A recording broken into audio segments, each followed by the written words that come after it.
नमस्कार, आप देख रहे हैं हमारा खास बुलेटिन देवभूमि। मैं हूं आपके साथ ऋतु तिवारी पोखरियाल। देहरादून में मंगलवार को सीएम पुष्कर सिंह धामी ने पुलिस विभाग की नई और हाईटेक बिल्डिंग का शुभारंभ किया, जिसका नाम सरदार वल्लभ भाई पटेल के नाम पर रखा गया है। मुख्यमंत्री ने नई बिल्डिंग को पुलिस के 3 मील का पत्थर साबित करार दिया है। इस भवन में डीजीपी ऑफिस के साथ ही पुलिस विभाग के तमाम कार्यालय खोले जाएंगे। वहीं स्मार्ट पुलिसिंग का कार्यालय और 112 का कंट्रोल रूम भी स्थापित किया जाएगा।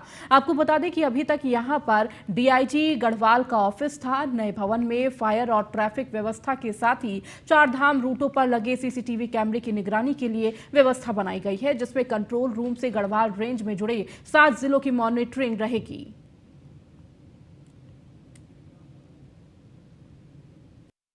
पुलिस का ये भवन यहाँ पर लोकार्पित हुआ है। सरदार वल्लभ भाई पटेल जी के नाम से बना हुआ है पटेल भवन। निश्चित रूप से इसके अंदर बहुत सारे कार्यालय यहाँ पर चलेंगे और स्मार्ट पुलिसिंग भी यहाँ से होगी। 112 भी का भी कार्यालय इसके अंदर होगा और भी अन्य कार्यालय एक स्थान पर होने से जहाँ आपस में एक दूसरे के बीच में कम्युनिकेशन करने में, आने जाने में जो एक समय खराब होता था, वो समय नहीं लगेगा और जल्दी से जल्दी काम होंगे, लोगों को राहत मिलेगी। और हमारा भी यही है कि उत्तराखंड की हमारी पुलिस हर क्षेत्र में अच्छा काम करे, उसको लेकर ये भवन निश्चित रूप से 1 मील का पत्थर साबित। भवन का लोकार्पण किया गया है। ये भवन हमारे लिए बहुत ही उपयोगी है। सबसे पहले शहर के सेंटर में है एकदम, और इसमें रेंज कार्यालय, ट्रैफिक का निदेशालय, ट्रेनिंग का हेडक्वार्टर, एसडीआरएफ का हेडक्वार्टर, फायर सर्विस का हेडक्वार्टर, डायल 112 जो आपात सेवाएं हैं उनका हेडक्वार्टर, ये सब इसमें शामिल रहेगा। हफ्ते में एक दिन मैं भी यहाँ पे आके बैठना शुरू करूँगा, तो ये जो है एक बहुत ही प्रमुख लोकेशन हमारे लिए हो जाएगी। और उत्तराखंड पुलिस का मेरे विचार से सिंगल जो है सबसे बड़ा भवन है, तो ये आज माननीय मुख्यमंत्री पुष्कर सिंह धामी मंगलवार को दून हॉस्पिटल की नई बिल्डिंग में औचक निरीक्षण करने पहुंच गए। इस दौरान सीएम धामी ने न सिर्फ दून अस्पताल की व्यवस्थाओं का जायजा लिया, बल्कि मरीजों से बातचीत कर उनका हालचाल भी जाना। सीएम धामी के साथ अपर मुख्य सचिव राधा दत्तूड़ी भी मौजूद रही। औचक निरीक्षण के दौरान सीएम ने अस्पताल की नई बिल्डिंग में बने इमरजेंसी वार्ड का निरीक्षण के साथ ही डॉक्टरों से बातचीत भी की है। इसके साथ ही मरीजों से अस्पताल में मिलने वाली सुविधाओं और व्यवस्थाओं को लेकर भी जानकारी हासिल की। निरीक्षण के बाद सीएम धामी दून अस्पताल की व्यवस्थाओं से संतुष्ट नजर आए।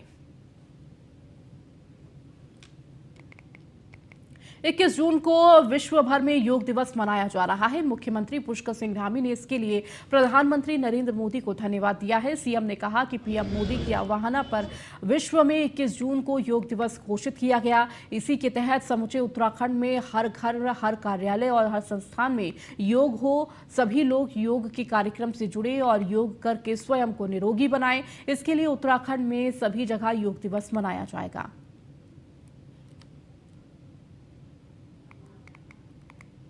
सबसे पहले तो हमारे आदरणीय प्रधानमंत्री जी का अभिनंदन करना चाहता हूं कि उनके प्रधानमंत्री बनने के बाद विश्व योग दिवस मना रहा है। उनके अनुरोध पर 21 जून को विश्व योग दिवस घोषित किया गया है और उस क्रम में पूरे उत्तराखंड के अंदर हर घर में योग हो, हर कार्यालय में योग हो, हर संस्थान इस योग के कार्यक्रम में जुड़े और योग करके स्वयं को निरोगी बनाने का काम करें। और उत्तराखंड के अंदर हमारा जगह जगह पर जितने भी हमारे प्रमुख धार्मिक स्थल हैं, प्रमुख हमारे ऐसे स्थल हैं जहाँ पर धर्म, अध्यात्म और संस्कृति के क्षेत्र में काम होता है, सभी में हम योग। मुख्यमंत्री पुष्कर सिंह धामी ने मंगलवार को सचिवालय में मुख्य वैज्ञानिक सलाहकार कार्यालय भारत सरकार के प्रतिनिधियों की उपस्थिति में चंपावत जिले को आदर्श जनपद चंपावत के रूप में विकसित किए जाने के लिए किए गए कार्यों की समीक्षा और आगामी कार्यक्रम के संबंध में आयोजित बैठक में हिस्सा लिया। इस अवसर पर मुख्यमंत्री पुष्कर सिंह धामी ने मुख्य वैज्ञानिक सलाहकार कार्यालय भारत सरकार के प्रतिनिधियों द्वारा चंपावत में जाकर तैयारी की गई चंपावत की भौगोलिक परिस्थितियों के अनुरूप विकास की संभावना, साइंस एवं टेक्नोलॉजी के आधार पर विकास की संरचना पर आधारित पुस्तिका का विमोचन किया गया। मुख्यमंत्री पुष्कर सिंह धामी ने चंपावत की विभिन्न भौगोलिक स्थिति पर आधारित ऑनलाइन डैशबोर्ड, जनपद चंपावत के अंतर्गत चल रही विभिन्न विभागीय योजनाओं की प्रगति पर आधारित ऑनलाइन डैशबोर्ड का अवलोकन किया। उन्होंने कहा कि इस तरह के ऑनलाइन डैशबोर्ड उत्तराखंड राज्य में बड़े स्तर पर भी विकसित किए जाएंगे। मुख्यमंत्री पुष्कर सिंह धामी ने कहा कि साइंस और टेक्नोलॉजी के माध्यम से चंपावत के अंदर किस प्रकार का विकास स्थापित कर सकते हैं, इस पर भी योजना बनाई जाए।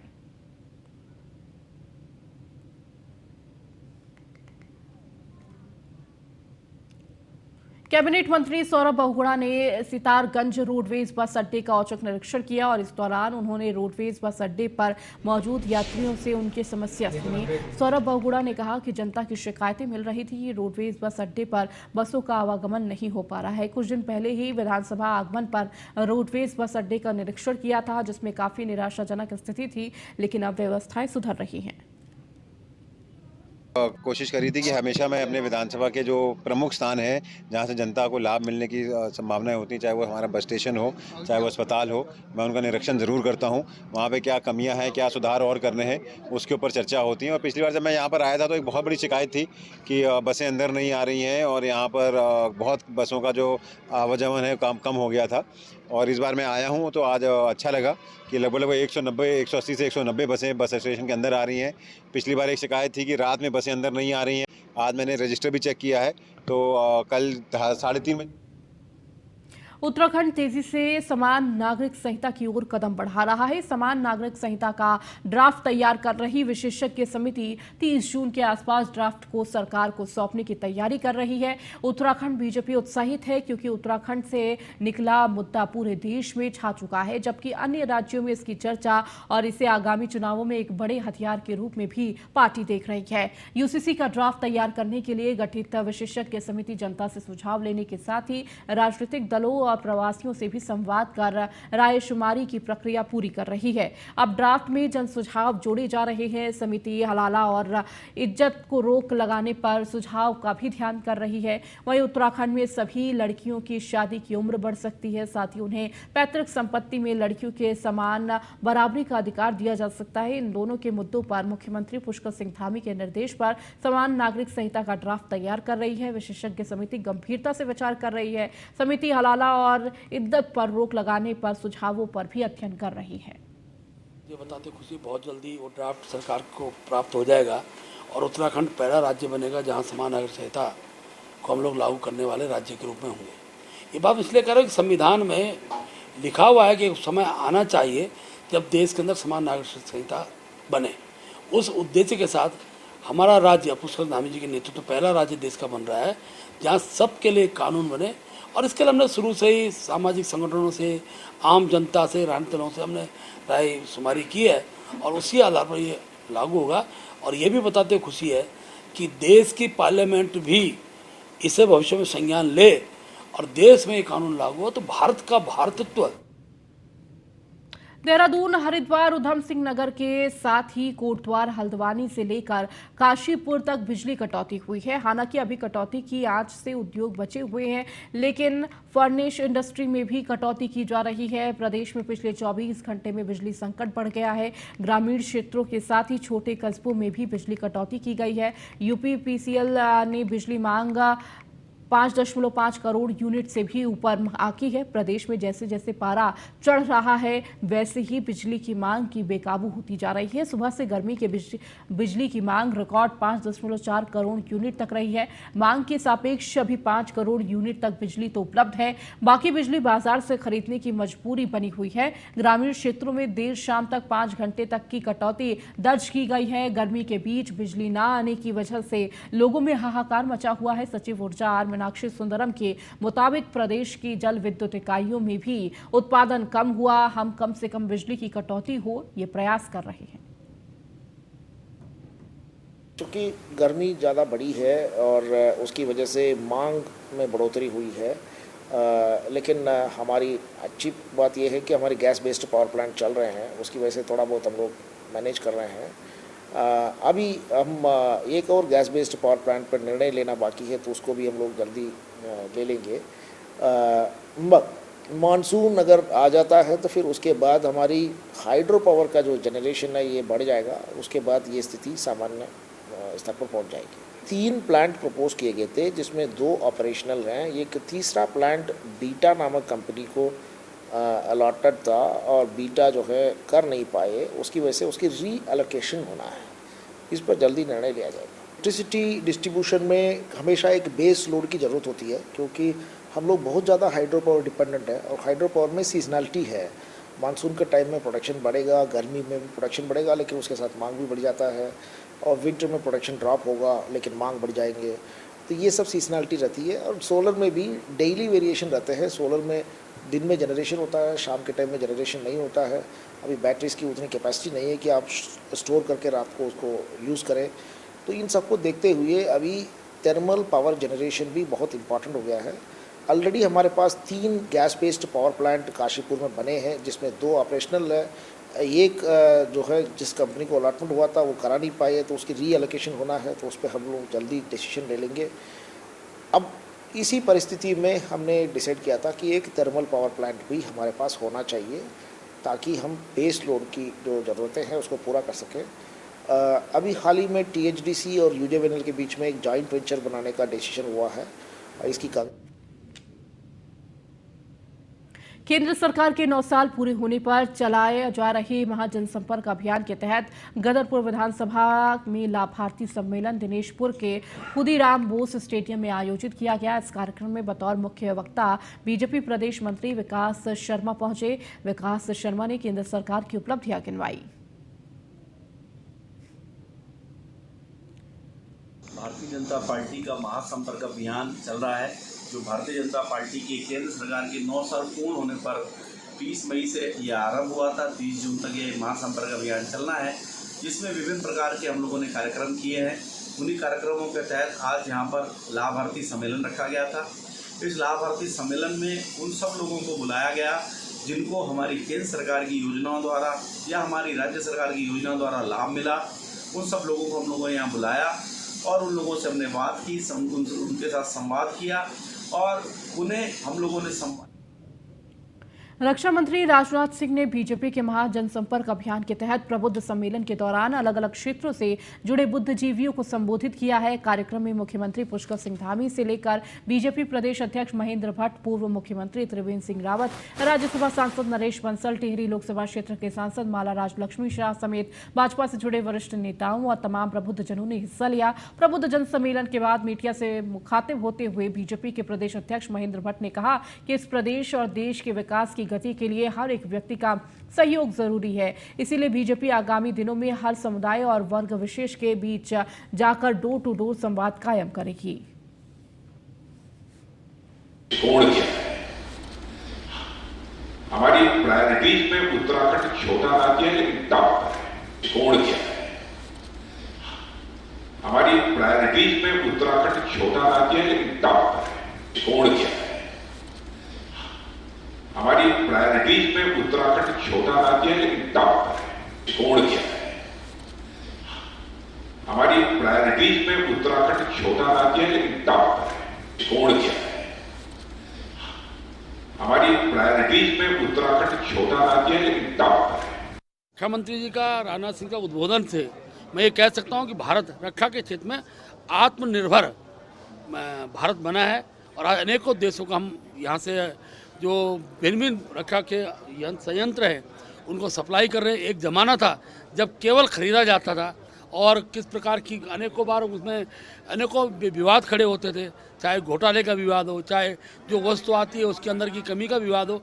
इन सब कमियों को दूर करते हुए मोदी जी ने आज भारत को रक्षा में आत्मनिर्भर बनाया है। उसका उद्बोधन केदारनाथ मंदिर के गर्भगृह में नोट उड़ाती एक महिला का वीडियो सोशल मीडिया पर प्रसारित होने से मचे हड़कंप के बाद पुलिस ने मामले में सोमवार को मुकदमा दर्ज कर जांच शुरू कर दी है। रुद्रप्रयाग की पुलिस अधीक्षक विशाखा अशोक बदाड़े ने बताया कि श्री बद्रीनाथ केदारनाथ मंदिर समिति की ओर से मिली तहरीर के आधार पर श्रद्धालुओं की कथित रूप से धार्मिक भावनाओं को ठेस पहुंचाने वाले के विरुद्ध कोतवाली सोनप्रयाग में IPC की विभिन्न धाराओं में मुकदमा दर्ज कर लिया गया है।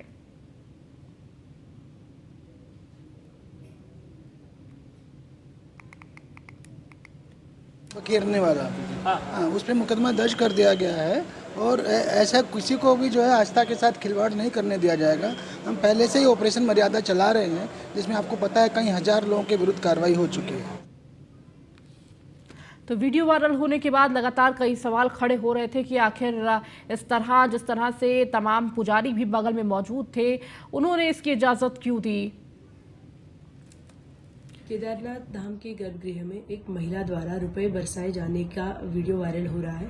इसका संज्ञान लेते हुए केदारनाथ बद्रीनाथ मंदिर समिति ने एक तहरीर पुलिस को दी है, जिस आधार पर पुलिस द्वारा मुकदमा पंजीकृत किया गया है और विधिक कार्रवाई जो है वो की गई है। इसमें जल्द से जल्द इन्वेस्टिगेशन की जाएगी। उत्तराखंड में बस हादसों का सिलसिला जारी है। मसूरी देहरादून मार्ग लाइब्रेरी ITBP गेट के पास एक बस अनियंत्रित होकर एक सड़क के नीचे की सड़क पर जा गिरी। इस हादसे में बस के ड्राइवर और कंडक्टर घायल हो गए हैं। मसूरी पुलिस द्वारा दोनों घायलों को उप जिला चिकित्सालय ले जाया गया, जहां पर उनका इलाज जारी है। जशमदीद लोगों ने बताया कि बस चालक ने घटनास्थल से थोड़ा पहले ही सवारियों को उतारा था। इसके बाद ड्राइवर बस को वापस पेट्रोल पंप की ओर ले जा रहा था और इसी दौरान अचानक बस के ब्रेक फेल हो गए। बस सड़क किनारे फिट तोड़कर ऊपर की सड़क से नीचे की सड़क पर जा गिरी।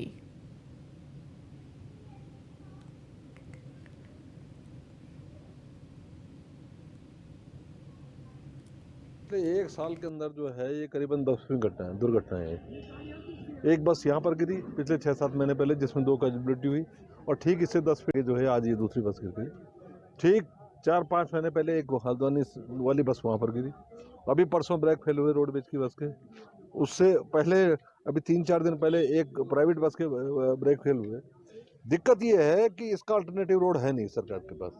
23 साल हो गए उत्तराखंड के अंदर नए राज्य को बने हुए, और ये अंग्रेजों के ज़माने की सड़क है। इसी के ऊपर जो है सारा ट्रैफिक का दारोमदार है। यहाँ से केम्प्टी जा रही है, यमुनोत्री जा रही है, चक्रोता जा रही है, तमाम सारा क्षेत्रों का ट्रैफिक। जैसे ये आवाज़ आई मेरे को, मैंने सोचा कोई एक्सीडेंट हुआ है, तो मैं एकदम भागते आया सर। तब तक कोई बाहर के गेस्ट भी थे रोड पे, तो उन्होंने वो ऊपरी रोड पे रहा। मैं सबसे पहले रास्ता देखा था मैंने, फिर मैं इधर से आया और तुरंत उसमें 2 ही लोग थे। और वो अंदर लड़का जो उनका चिल्ला रहा था कि मेरे पापा को बचाओ, मेरे पापा को बचाओ। तब तक हमारे साथ प्रदीप सिंह राणा जी भी आ गए थे, और उन्होंने फिर अंदर जाके उनको मदद की। फिर हमने उन्हें बाहर निकाला, फिर हमने उनको रिलैक्स किया सर। यहाँ पर कैसी हालत थी उनकी? चोट काफी लगी हुई थी? हाँ, काफ़ी चोट लगी है सर उनको, घायल की स्थिति में है।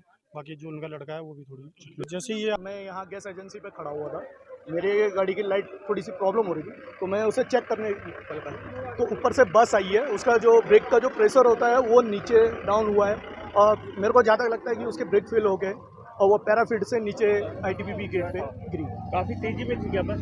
तेजी में नहीं डाले सर, अब ब्रेक मार रहा तो ब्रेक लगी नहीं, उसका प्रेशर डाउन हुआ है। और उसके मुनिकीरेती थाना पुलिस ने एक महिला चोर को गिरफ्तार किया है, जिसके कब्जे से चोरी की हुई बुलेट बरामद हुई है। आरोपी महिला को पुलिस ने कोर्ट में पेश कर जेल पहुंचा दिया है।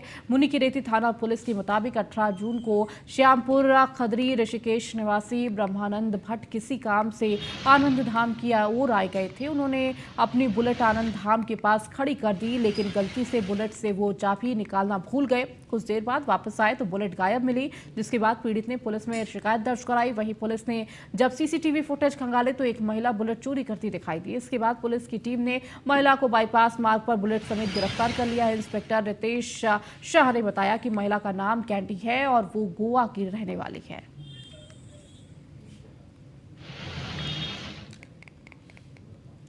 भीषण गर्मी ने अपना रौद्र रूप दिखाना शुरू कर दिया है। लगातार बढ़ते तापमान और बीमारियों के ग्राफ के साथ तेजी से मरीजों की संख्या भी बढ़ती जा रही है। बेस चिकित्सालय कोटद्वार में भी मरीजों की भीड़ देखने को मिल रही है। डॉक्टर JC ध्यानी ने बताया कि पिछले 5 दिनों से मरीजों की संख्या में इजाफा हुआ है, जिसमें से अधिकतर मरीज बढ़ती गर्मी से बीमार हुए हैं।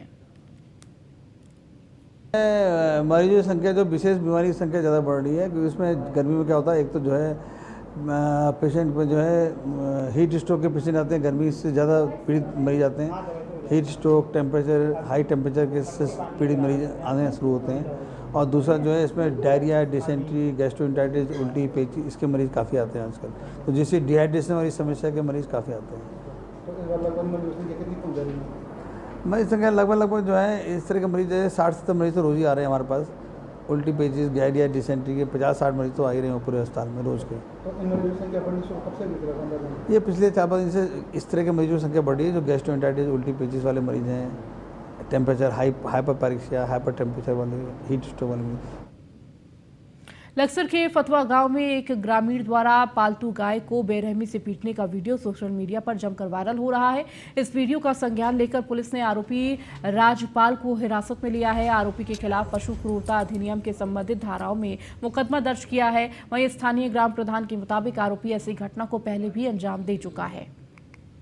गाय के साथ में इस तरह का अत्याचार बहुत बड़ा अत्याचार है। वो अपनी माता के लिए अत्याचार है। अगर हम करते हैं ऐसा तो वो समझो हम अपनी माता पर अत्याचार कर रहे हैं।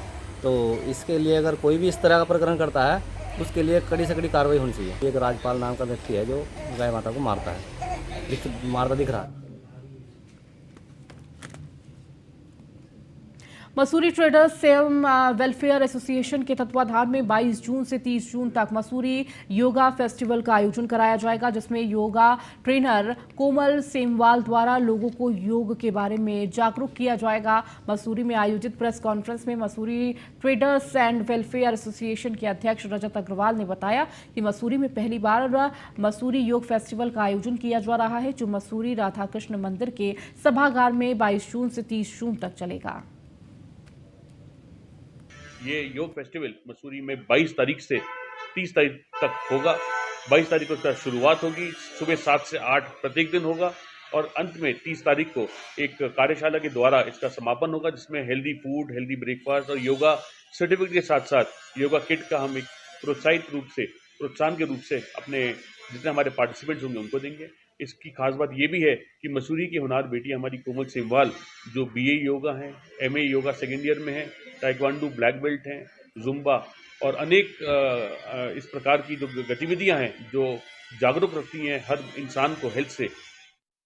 एक्चुअली योगा तीनों टाइप से आपके बॉडी पे वर्क करता है, फिजिकली, मेंटली और स्पिरिचुअली। फिजिकली आपको कोई भी डिजीज़ है, जैसे BP आपका हाई रहता है, डायबिटीज़ है, आजकल बैक के इतने सारे इश्यूज़ हो रहे हैं, घुटनों में दर्द हो रहा है, इन सभी के लिए फ़िज़िकल तौर से योगा बहुत बेनिफिशियल है। मेंटली आपको कोई भी स्ट्रेस है, एंजाइटी है, इंसोमिनिया का इशू है, नींद नहीं आती है, डिप्रेशन में आप चले गए हैं, तो उस प्रकार से मेंटली योगा आपकी हेल्प करता है। और स्पिरिचुअली आप अपने गॉड से कनेक्ट हो सकते हैं, आप भजन करके अपने मन को शांत कर सकते हैं, प्रार्थना करके अपने मन को शांत कर सकते हैं। तो इस प्रकार स्पिरिचुअली योगा हमारे लिए बहुत लाभदायक है। एक्चुअली वहीं पौड़ी में वनाग्नि की बेहद कम घटनाएं पूरे फायर सीजन में घटित हुई है। दरअसल मार्च के माह से अधिकतर दिन बारिश होने से वनाग्नि की घटनाओं में कमी आई है, जबकि बीते साल धू कर वन संपदा जलती रही है। इस साल रिजर्व और सिविल क्षेत्र के जंगल बेहद ही कम वनाग्नि के धधकते हैं, जिससे वन विभाग ने राहत की सांस ली है। मुख्य वन संरक्षण ने बताया कि मौसम की मेहरबानी से फायर सीजन इस बार आसानी से निपट गया। वन विभाग को राहत बारिश की वजह से मिल रही है, तो ये हमारे लिए तो फ़ायदे की बात है, क्योंकि जितनी भाई पहले बारिश नहीं होती तो यहाँ पे सिचुएशन कुछ और होती। तो इस बार क्या होगा कि पानी की भी वर्षा है, अवेलेबिलिटी भी हुई है, मॉइस्चर रेजिम भी बढ़ा है, तो आगे आने वाले 15-20 दिन हो सकता है कि बड़े अच्छे से निकल जाए विदाउट एनी फायर इंसिडेंट्स। तो हम तो यही देखते हैं कि आगे भी बारिश हो और ये सीज़न ऐसे ही निकले।